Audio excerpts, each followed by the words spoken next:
How you guys doing? Welcome back to another video.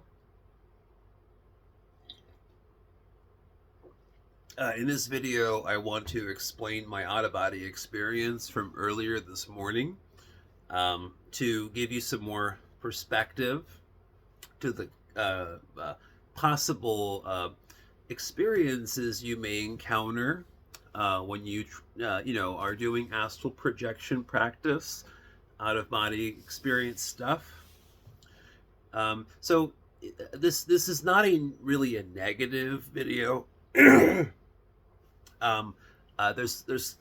positivity and negativity involved with this video. But I think this video is more about just explaining, precisely explaining the experience from point A to point B, or point A to point Z, and kind of try and explain the details of it, so that it can just kind of help your own perspective on what the possibilities are of what you can run into with astral projection. So in this experience I had this morning, I've had similar ones before, and I don't know why they happen just like randomly, just spontaneously, randomly, just here and there. But in this experience, I'll start from when it started. I went upstairs just by myself. I went upstairs at about 10 o'clock last night.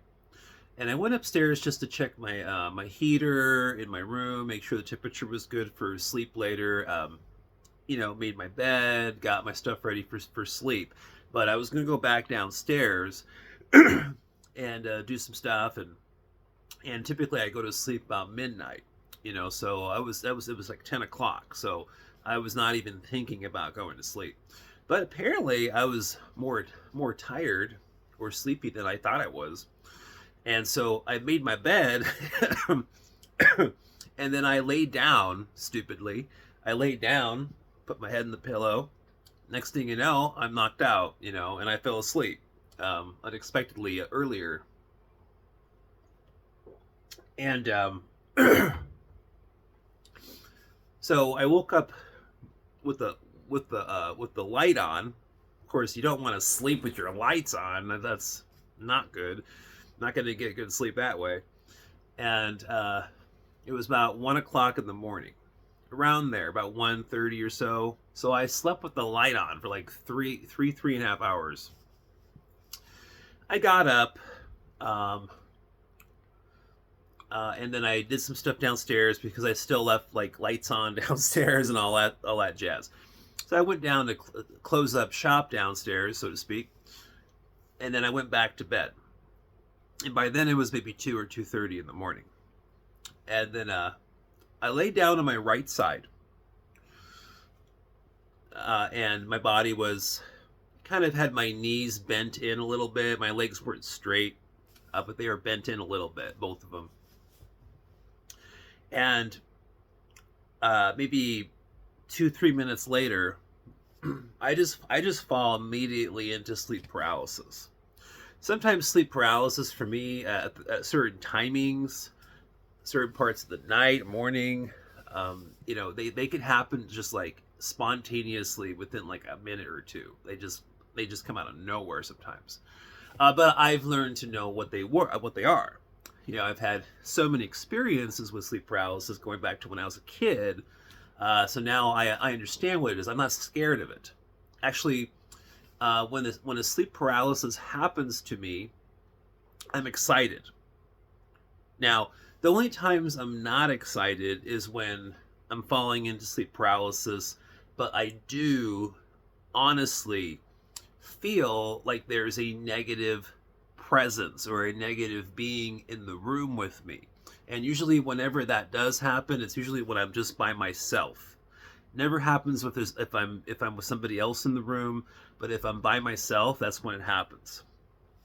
And this was one of those experiences where if I realize I'm quickly sinking into sleep paralysis, vibrational, all the vibrations and the energies are going, crazy around me, and then there's this intense, high pitched frequency in my room.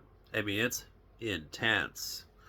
And so, but right when I felt it, though, I I immediately felt it was a negative presence. That was my intuition saying that. But what I did was, in that moment in sleep paralysis, I basically like asked the question: Are you here for good reasons or are you here for bad reasons? Okay. And then I waited a second, and then that high pitched vibrational frequency that I was definitely feeling and hearing, um, still 100% seemed like a negative presence. So, sometimes, sometimes we can be wrong, right? But, but if your intuition is just really signaling to you, like, no, it's bad, it's bad, your intuition's probably right. So what I did was, see, I found myself in a really wonderful opportunity to do a astral projection because of how I was falling into sleep paralysis. And I didn't really, at that point, I didn't want this negative presence, let's call it negative being, negative presence. I didn't want it to hinder my my ability to do in my opinion, in that moment, what would be a pretty solid astral projection experience. Okay. So what I did was with my mind, with my thoughts, I took all of the energies from my energy bodies, the multiple bodies. I almost like summons my own energy bodies into a vortex of powerful energy that then is transmutated into what sometimes people, magicians or other people, sometimes call it astral wind. It's almost like an energetic force, but it's called astral wind by a lot of people. And when you feel astral winds too, like when you're out of body and you feel like astral wind from like, something else or another being, like it's definitely, it's a powerful energy. And so I took this and I just pushed it against, like a wave, pushed it against this negative presence, this negative high-pitched frequency, annoying presence that was within, 5 feet, 10 feet, 20 feet of me, my physical body in the bed. Okay. And I just intensely focused and concentrated on this astral wind to push it away, because I figured if I could do that for 5 seconds, 10 seconds, and if I could feel like that frequency is gone or dissipated, then I'd still have an opportunity to recollect myself, regather my energies, and then of course when you're already using, let's say, your astral body to do things, you're already kind of like partially integrating your consciousness into the senses, sensory aspects of that energetic body. Okay. So it makes it an astral projection easier, much easier, unless something totally interrupts the process. So moving forward, now I want to explain. Then I recollected myself after 10 seconds. I was still in a very solid sleep paralysis, and I was already basically in the shifting phase of moving consciousness, altering into a different frequency. So as I was doing that, then something happened that has happened before. It's happened a few times in my life, and I don't like it when it happens, but it's something to explain. It's necessary to explain these things just in case if you stumble into this stuff, and not to be scared about it. There's something just natural about how it just happens. because it's not this isn't my intention. So it just happens. So I basically astral project. I move away from my body very quickly, super fast, and I just remember just going out a certain direction and just moving my consciousness and awareness just really quickly. Just I don't know exactly what, exactly which direction I went. It was just so fast. But I just do that sometimes because I feel like when I have the energy and the focus and the right opportunity, I want to just really pump out there somewhere, way up into the mid astral range or mental planes, or I just want to bypass the etheric and lower astral realms and places because they could just be a waste of time, and I've already spent time there and seen some of the negative aspects of it. And you just it gets old. But so I just jet out there, trying to get to the highest level or higher up planes in the astral. And so what happened was something that is annoying to me. I accidentally projected my astral body into another person. I mean, an astral being, an astral being that's just living and experiencing in a astral reality construct, somewhere more in the mid range of the astral structure, give or take. Why I could tell is because when I projected accidentally into this other being, I could see everything that this being was doing. The only difference is that when that being turns its head, you're seeing what the being's seeing. Okay, so like you're stuck in that other being's body, but you can still sense of smell, the sight. You see everything just as good as the being that you're in.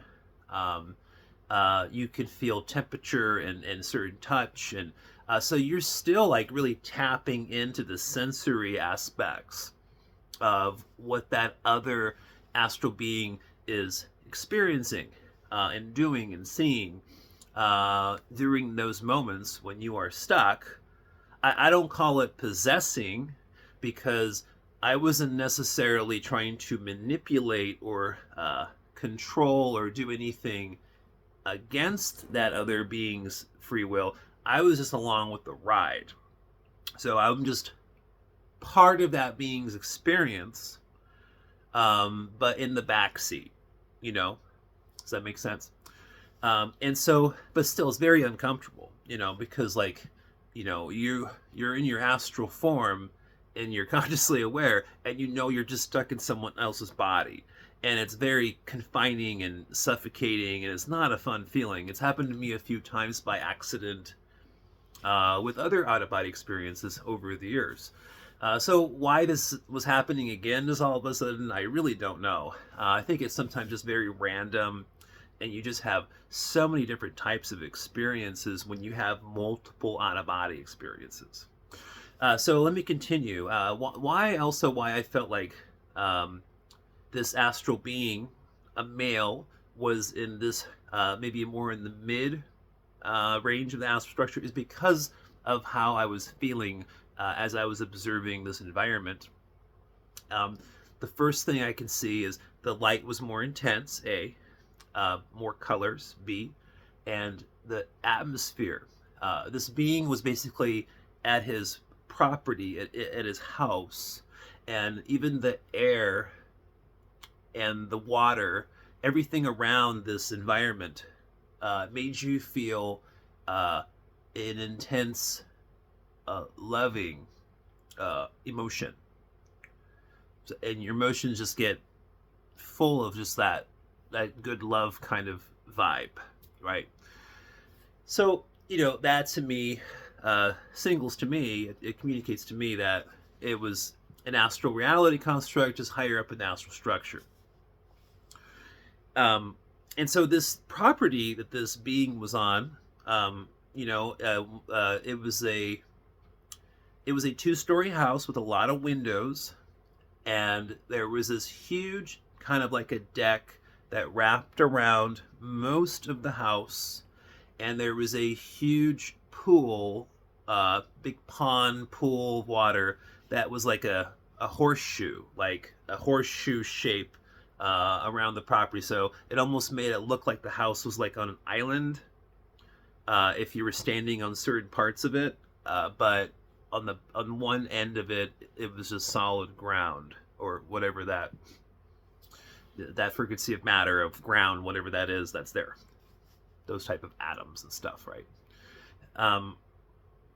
And so I got a good perspective on this person's little sanctuary, their little house, their little property. And then what was interesting was that person, there was other people in that person's, I guess, family or whatever they were, and they were kind of in that water out there. And then this person that I was stuck in then went into this big, horseshoe-shaped kind of pool, whatnot. And then as the person went in, I could feel the temperature of the water, and it was like hot, like a hot tub, kind of hot. It was really, really, really, really warm, really hot. And so I could feel the water as I was, again, I wasn't possessing this being. I was just along with the ride. I was an observer. I was just stuck in that body for some reason. Now, so and then you ask, like me, like when as a a few hours later after I gotten out of that experience, woke up this morning, had some coffee, trying to assess it. My job got rain delayed a little bit today, so I had a few minutes here to talk to you, make a video before I head out the door to go to work. But like, it makes you feel like, when I have these experiences, now, well, the one I had this morning, at least, it almost feels like there was a purpose, or maybe it seems accidental or spontaneous to me, but what if there was an absolute reason for me to have observed and been in that particular other person's astral body and their experience and their little sanctuary? Like, is there something there that I'm missing? Is there something there? Is it maybe even one of my own past lives? Am I just kind of reliving just some past life I had in the astral structure, like several life cycles ago or whatnot? So I start pondering those kind of things. I want to see what you guys think too, but I think it's more along the lines of, I'm just astral projecting. I just went really fast in a certain direction, and boom, and then this is what I'm experiencing, and that's just where I projected to. And I think it's more random, just one of those different types of OBEs that you're going to encounter. There was one time where, when I was young, like 20 or so, or 19, I accidentally did the same thing where I was in meditation, and from a meditation, I accidentally got stuck in someone else's body. But that was different because I got stuck in my brother's body and was experiencing what he was doing in his house, and he was going to the bathroom and looking in the mirror, and I could see him in the mirror, and I was stuck in his body. It was, oh my God. But of course, that was a long time ago, so that was very frightening to me. It was scary. Like, after I had that experience, I didn't even meditate for like a few weeks because I was scared that would happen again. That was a long time ago. Now I know it's just, there's nothing to be scared about. They're just a bunch of different experiences. That's about it. But anyway, I'm going to stop the video there. I'm at 19 minutes. I'm on my cell phone recording, so it takes a long time to upload when the video is longer on the cell phone. So, but I'm still going to upload it shortly or today, or when I get a break from work. Leave your comments, like the video to support the channel. I'm sending positive energy, everybody. Again, just sharing one of my own experiences to just put more perspective on just that wide range of different types of OBEs you can have. All right, peace.